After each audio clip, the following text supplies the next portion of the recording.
Halo pemirsa, apa kabar Anda hari ini? Semoga selalu sehat di masa pandemi dan selalu bersemangat untuk menjalani aktivitas. Bagi pemirsa yang harus tetap bekerja di luar rumah, jangan lupa untuk selalu menggunakan masker. Hari ini program berita Newspoint hadir menjumpai Anda bersama saya, Belinda Amanda. Selama 30 menit ke depan, Newspoint akan menyajikan berita terbaru seputar Universitas Brawijaya dan Malang Raya. Jangan kemana-mana, keep on our channel, Newspoint.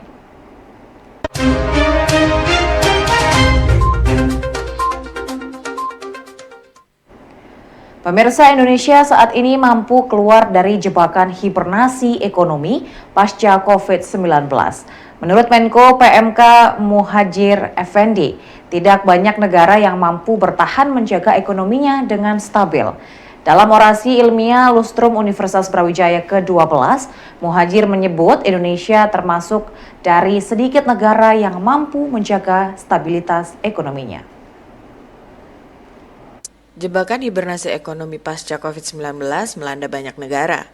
Namun, untuk Indonesia, hingga saat ini masih mampu menjaga stabilitas ekonomi melalui pengendalian inflasi. Angka inflasi di Indonesia saat ini sebesar 5% dan terus dijaga oleh pemerintah dengan berbagai program untuk mendukung pertumbuhan dan pemerataan ekonomi. Pendapatan negara tahun ini ditargetkan mencapai 2.463 triliun. Sekali lagi 2.463 triliun.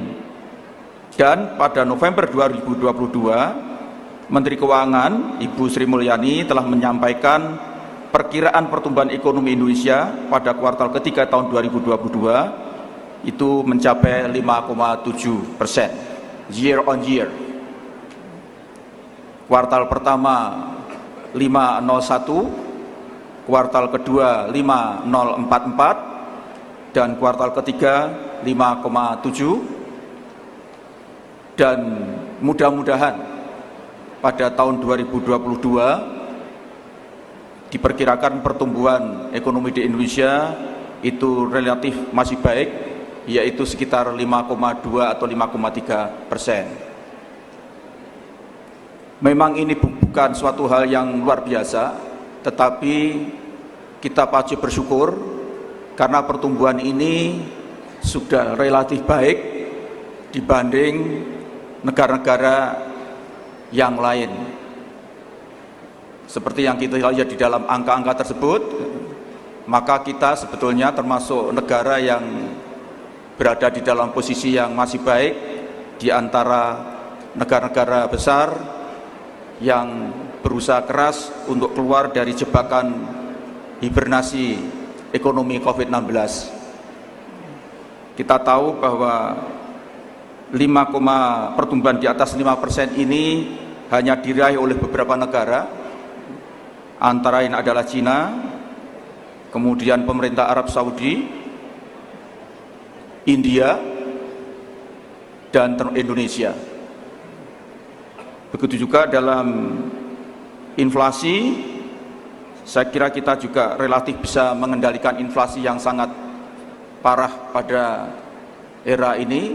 Per Oktober 2022 kita saksikan bahwa kita di antara negara G20, kita masih berada di urutan ke-5 yang mampu menekan inflasi dunia. Pengembangan sumber daya manusia mendapat perhatian khusus dan serius dari Rektor Universitas Brawijaya. Dalam rapat terbuka dan orasi ilmiah Lustrum ke-12, Profesor Widodo menyebut pengembangan SDM digabungkan dengan kemajuan teknologi dan untuk itu Universitas Brawijaya saat ini sudah memiliki superkomputer yang mendukung kemajuan SDM. Dukungan teknologi saat ini tidak dapat dipungkiri lagi dibutuhkan untuk mempercepat kemampuan dan kapasitas SDM. Kehadiran superkomputer di Universitas Brawijaya menjadi salah satu upaya dalam meningkatkan kemampuan SDM agar semakin handal dan berdaya saing global. Ini saya mengucapkan terima kasih, di tahun 2022 kita mendapatkan hibah koneksi 100 Gbps dari Arena Packchance. Terima kasih Pak Abbas dari Filkom dan juga Pak Raden Arif yang terus tidak kenal lelah menginisiasi jaringan ini. Jaringan ini sangat penting Bapak Ibu. Ini adalah jaringan yang kita gunakan bisa untuk koneksi kerjasama antar perguruan tinggi, antar rumah sakit di dalam dan juga luar negeri dengan speed yang luar biasa tinggi. Dan ini tergantung Bapak Ibu. Ini ibaratnya kita sudah punya jalan tol.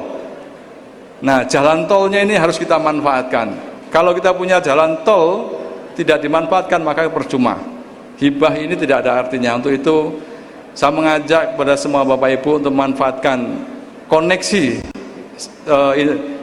internet kita, ya, tapi internet khusus ya, jaringan di ARENAPEC 100 Gbps ini.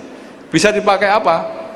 Bisa dipakai kerjasama, bisa dipakai virtual conference, bisa dipakai telemedicine, ya, terutama mungkin dari medical teman-teman dari kedokteran, ya. Dan untuk mengisi ini di tahun 2022 juga Universitas Brawijaya membeli superkomputer. Mana tepuk tangannya Bapak Ibu sekalian? Nah, jadi jalan tolnya ada, sekarang mobilnya juga sudah ada berupa superkomputer. Harapannya ini dimanfaatkan oleh semua Bapak Ibu, tidak hanya di Fakultas Filkom, karena ini bisa digunakan analisis big data yang bisa digunakan oleh siapa saja untuk pengembangan, apakah itu Internet of Things, pengembangan artificial intelligence, dan seterusnya.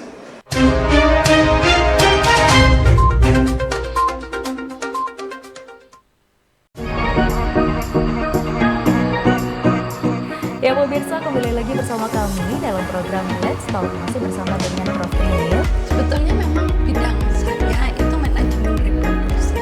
Ya pemirsa, kembali lagi bersama kami dalam program Let's Talk, masih berbincang dengan tema ekowisata bersama. Ekowisata ini sebenarnya konsep baru. Jadi konsep ini lahir setelah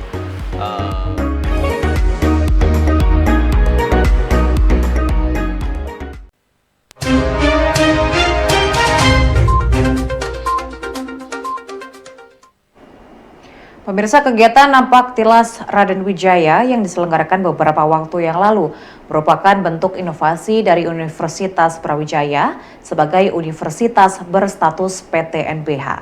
Dalam hal tersebut juga merupakan bentuk kesiapan Universitas Brawijaya menjadi universitas yang global. Menurut Profesor Sasmito Jati sebagai penggagas kegiatan ini, kunci dari dunia global adalah karakter dari universitas itu sendiri. Dan alhamdulillah ke-25 pelari semuanya sehat, bahagia semua dengan kondisi yang sangat-sangat menyenangkan. Memang acara Nampak Tilas Raden Wijaya ini inisiasinya saya. Pada waktu itu sebetulnya saya ketemu Ketua Panitia Dies, apa yang harus kita lakukan yang kira-kira ketika kita menjadi PTNBH akan memberi sesuatu yang berbeda.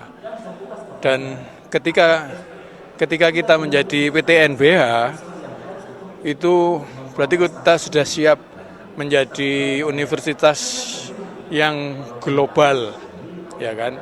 Nah, dunia global itu sangat menarik menurut kami, tetapi kunci dari dunia global itu karakter.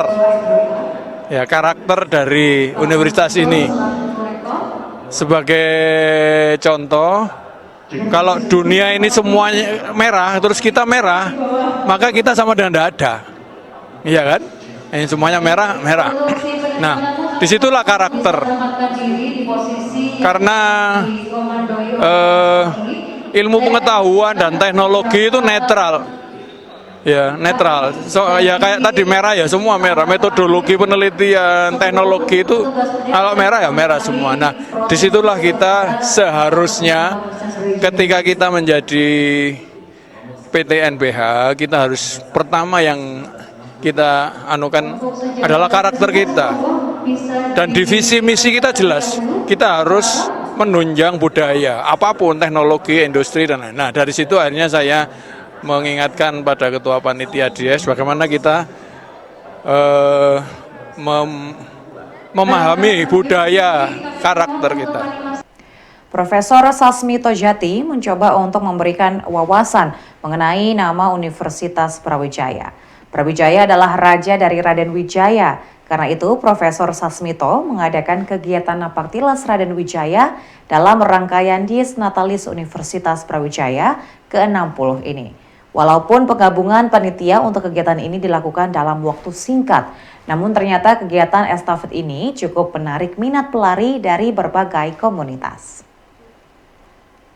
Saya mencoba bagaimana kita semua memahami bagaimana nama Brawijaya. Brawijaya itu kan Raden Wijaya, raja dari Raden Wijaya. Nah, di situ saya coba untuk melakukan napaktilas.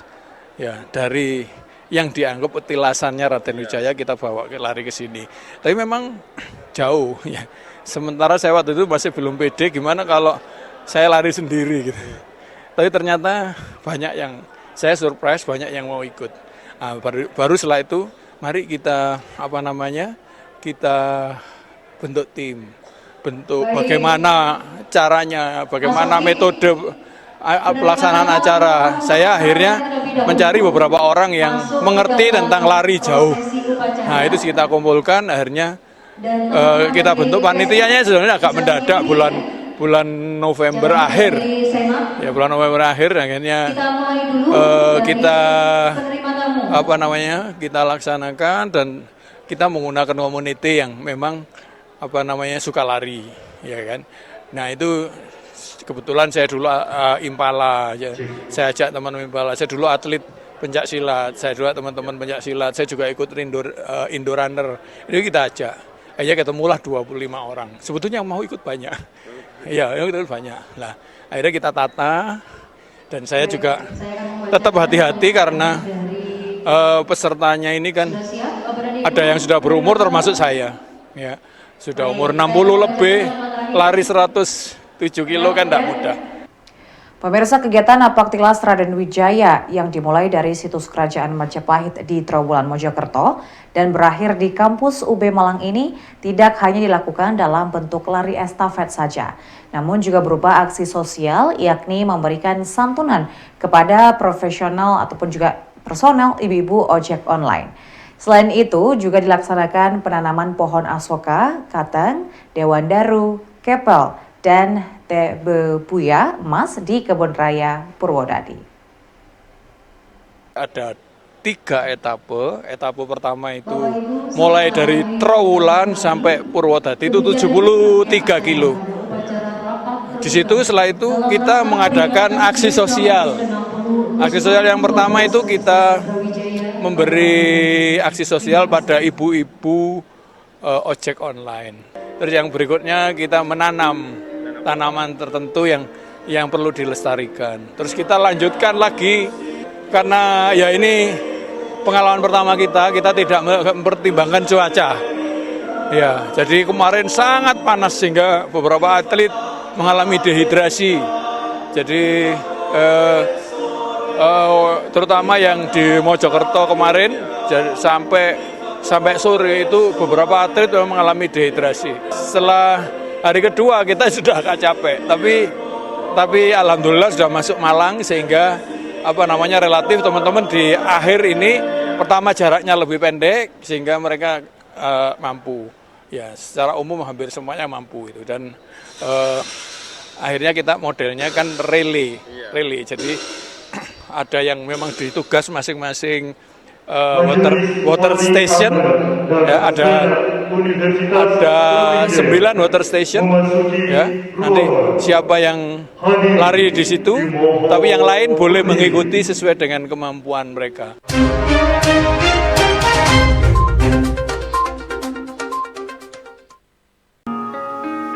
Ya, mana yang kau pilih? Memberi perhatian atau berusaha tak peduli? Dan mana yang lebih melelahkan, berjuang atau melupakanmu kini? Salahkah kau berpura-pura untuk mendapatkan perhatianku?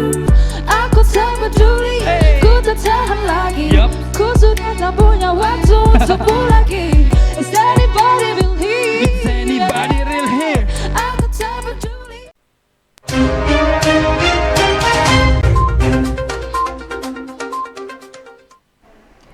Pemirsa, prestasi mahasiswa Universitas Brawijaya pada level nasional hingga internasional merupakan buah kerjasama yang kompak dari semua pihak. Wakil Dekan 3 Fakultas Peternakan Agus Susilo memaparkan semua unsur selama ini saling mendukung pencapaian prestasi mahasiswa. Wakil Dekan Bidang Kemahasiswaan Fakultas Peternakan Agus Susilo mengakui bahwa deretan prestasi mahasiswa UB tidak lepas dari dukungan semua pihak, mulai dari pimpinan universitas, bidang kemahasiswaan, hingga lembaga mahasiswa. Iklim yang kondusif ini menurutnya menjadikan mahasiswa UB lebih fokus dalam meraih berbagai prestasi nasional dan internasional. Ya, kalau kita melihat dari paparan Pak Rektor dalam pidato Dies Natalis kali ini, prestasi kemahasiswaan kalau kita melihat dari tahun ke tahun cukup meningkat sangat signifikan sekali. Hal ini membuktikan adanya kinerja yang baik antara seluruh baik dari pimpinan maupun mahasiswa dan seluruh punggawa kemahasiswaan yang ada di Universitas Brawijaya.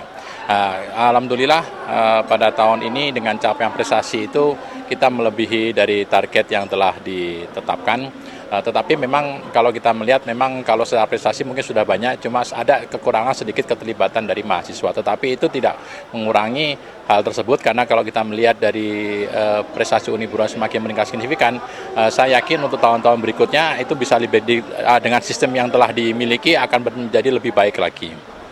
Pemirsa, kemajuan dan prestasi Universitas Brawijaya selama 60 tahun mendapat apresiasi dari para alumni. Faris, salah satu alumni VIA yang hadir dalam rapat terbuka Lustrum UB ke-12 hari ini, mengungkapkan kebanggaannya terhadap kemajuan alma maternya. Menurutnya,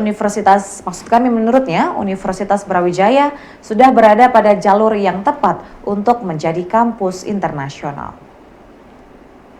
Kemajuan Universitas Brawijaya yang disampaikan dalam paparan kinerja Rektor tahun 2022 menunjukkan berbagai prestasi dalam bidang akademik, kerjasama, hingga kemahasiswaan. Berbagai prestasi tersebut menjadikan rasa bangga para alumninya dan berharap nantinya Universitas Brawijaya dapat terus konsisten dengan torehan prestasi. Ya, sebagai alumni Brawijaya, khususnya alumni Fakultas Ilmu Administrasi Publik, melihat perkembangan UB hari ini luar biasa, sangat luar biasa. Jadi UB hari ini mampu menjawab tantangan zaman dan kita berharap lulusan UB ataupun nanti alumninya itu mampu memberikan kontribusi untuk perkembangan UB yang lebih baik di masa depan. Kebetulan saya sebagai alumni UB yang hari ini berkarir di swasta, khususnya di PT Yamaha Indonesia, kita juga berkewajiban berkontribusi untuk pengembangan kampus ini. Dan kalau kita lihat visi dari dan misi dari Universitas Brawijaya hari ini, mau tidak mau harus bersinergi dengan industri. Sebagai bagian dari revolusi industri 4.0, kampus harus bisa menjembatani atau menciptakan lulusan yang benar-benar bisa maksimal di tantangan industri ke depan. Dan komitmen dari kita sebagai alumni, kita akan terus membantu untuk lulusan dari Brawijaya terserap maksimal di dunia kerja dan mampu bersaing di dunia kerja. Itu, Pak. Pemirsa, PHRI Malang rencananya akan segera melakukan pelantikan dan pengukuhan anggota baru di pertengahan bulan Januari ini. PHRI Malang bertekad untuk berkolaborasi dengan berbagai pihak untuk kembali membangun dunia pariwisata di Kota Malang. Perhimpunan Hotel dan Restoran Indonesia atau PHRI adalah asosiasi non-profit dari pemilik hotel dan restoran serta para profesional yang memfokuskan kegiatannya untuk pengembangan dan pertumbuhan sektor-sektor penting industri pariwisata di Indonesia. Dalam kepengurusan baru di tahun 2023 ini, PHRI Kota Malang akan berfokus pada transformasi dari analog ke digital dalam rangka pengembangan hotel dan SDM anggotanya. Ya, kita memang segera akan melakukan pengukuhan pelantikan kepengurusan Perhimpunan Hotel Restoran BPJ Kota Malang ini. Insya Allah pertengahan Januari nanti kita mau dilantik dan dikukuhkan. Itu punya maksud bahwa kita mempunyai satu tekad. Kita ingin berkolaborasi, kita membangun dunia pariwisata di Kota Malang ini betul-betul bangkit. Ya, ada hal-hal yang ingin kami tekankan melalui pemerintah kota, juga melalui undangan-undangan nanti, karena kita juga undangan kita berikan kepada pemerhati pariwisata, pelaku pariwisata, kemudian anggota juga, apa yang ingin kita capai. Tentunya karena ini baru kita bangkit dari pandemi, yang paling penting kita SDM di anggota PRI itu betul-betul memahami tentang perubahan-perubahan yang harus kita lakukan. Contohnya adanya transformasi jadi analog ke digital sebagai alat bantu untuk melakukan pemasaran hotel, untuk mengoperasikan hotel, itu betul-betul kita kuasai, sehingga kita di tahun 2023 kepengurusan baru nanti kita yang paling menonjol program kami adalah bagaimana pelatihan SDM, sertifikasi SDM makin dekat dengan pelaku-pelaku pariwisata dengan kolaborasinya. Ini sehingga kita bisa berharap bahwa kita profesionalisme di pelaku pariwisata perhotelan juga dengan kolaborasi yang tujuannya nanti kita membangun kepariwisataan di Kota Malang betul-betul bangkit, dan dari sektor ekonomi atau sektor usaha pariwisata itu bisa memberikan kontribusi yang besar terhadap satu daerah itu. Pemirsa, informasi tadi sekaligus menutup perjumpaan kita hari ini. Jangan lupa untuk selalu menyaksikan News Point setiap hari pukul 19.30 waktu Indonesia Barat hanya di UBTV, Televisi Pendidikan Universitas Brawijaya. Saya Belinda Amanda dan seluruh kru yang bertugas pamit undur diri. Tetap patuhi protokol kesehatan, wajib menggunakan masker. Terima kasih dan selamat beraktivitas.